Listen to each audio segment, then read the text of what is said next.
Hi అండి. ఈరోజు రాత్రి మిగిలిపోయిన అన్నంతో పులిహోర అయితే చేసేద్దాము. ఇలా చేస్తే అన్నం వేస్ట్ కాకుండా ఉంటుంది అండ్ బ్రేక్ఫాస్ట్ కూడా కంప్లీట్ అయినట్లు ఉంటుంది. ఇక ప్రాసెస్లోకి వెళ్తే ఫస్ట్ నూనెలో తాలింపు గింజలు వేసుకోవాలి.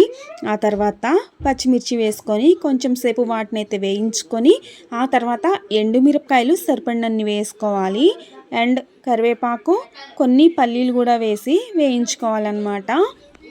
ఈ తాలింపు కాస్త వేగిన తర్వాత కొంచెం పసుపు అయితే వేయాలి. ఇది కూడా కాస్త వేగిన తర్వాత రైస్ వేస్తున్నాను అనమాట.